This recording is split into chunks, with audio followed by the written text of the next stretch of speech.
महाराष्ट्र कोल्हापूर। मुंबई पाठोपाठ नागपूरमधल्या उघड्या मॅनहोलचा प्रश्न ऐरणीवर आलाय। शहरातले प्रमुख रस्ते चौकांमधल्या मॅनहोलवर झाकणच नाहीये। नागपूरमध्ये मुंबईप्रमाणे दुर्घटना घडण्याची भीती आहे। संबंधित विभागाकडून वेळेत झाकण बसवणं आणि देखभाल न झाल्याची तक्रार नागरिकांनी केली। आता या गंभीर प्रश्नावर महानगरपालिका किती तत्परतेने कारवाई करते याकडे आता नागपूरकरांचं लक्ष लागलं।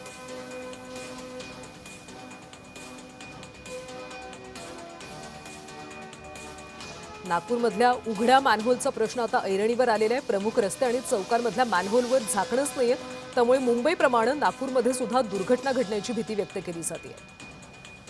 आणि या संदर्भात आपण अधिकची माहिती घेऊयात। नागपूरचे आमचे प्रतिनिधी तेजस मोहतुरे सध्या आपल्यासोबत आहेत।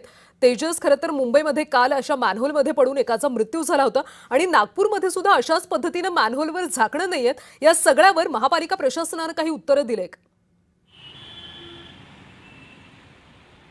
नक्कीच कल्याणी, आपण बघितलं असं मुंबई पाठोपाठ आता नागपुरात सुद्धा जे आहे मॅनहोल जे आहे ते एरणीवर आहे। एकूणच जर बघितलं असेल तर मी नागपुरातील जे आहे प्रमुख चौक असलेल्या रहाटे कॉलनी त्या ठिकाणी जर बघितलं असेल तर अशाच प्रकारचे खड्डे आहेत आणि मॅनहोल सुद्धा जे आहे ते संपूर्ण जे आहे ते तुटलेल्या अवस्थेत जे आहे ते सध्याच्या घडीला पाहायला मिळतं। म्हणजे कॅमेरामॅन मंगेश मोहिते दाखवेल की अशा प्रकारे जे आहे मॅनहोल तुटलेल्या अवस्थेत, त्यामुळे एका अर्थानं अपघाताला निमंत्रण जे आहे ते मिळताना पाहायला मिळतं। काल जे आहे ते मुंबईत दुर्घटना घडली, अशीच दुर्घटना नागपुरात सुद्धा भविष्यात घडू शकते आणि याच हा जो रस्ता आहे हा मध्यभागी आहे। इथनं जे आहे नागपूर विमानतळ असेल किंवा मग अन्य ठिकाणी जात असतो। मात्र या ठिकाणी जर बघितलं असेल तर अशाच प्रकारचे 3 जे आहे मॅन्युअल आहेत। मात्र त्या मॅन्युअलमध्ये जे आहेत सुरक्षेच्या दृष्टीने जे आहे ते महानगरपालिकेने जे आहे ते बॅरिकेड लावल्यात। मात्र पावसाळ्याच्या एकदम सुरुवातीला बघितलं असेल तर अशाच प्रकारचे मॅन्युअल जर या ठिकाणी असेल तर दुर्घटना घडू शकते। आपण बघू शकता मी या रस्त्यावर आहे। या ठिकाणी जर बघितलं असेल तर बाजूला जे आहे ते महाविद्यालय, अशाच प्रकारचे मॅन्युअल जे आहे ते जे नागपुरात पाहायला मिळत आहे। एकंदरीतच बघितलं असेल तर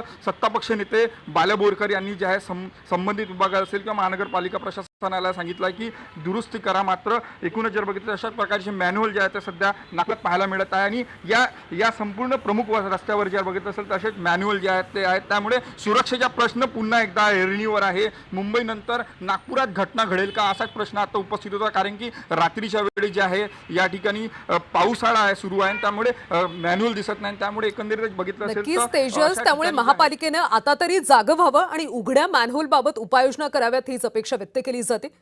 तेजस, धन्यवाद या सगळ्या सविस्तर माहितीसाठी। आणि या बातमीसोबतच बुलेटिनमध्ये आता आपण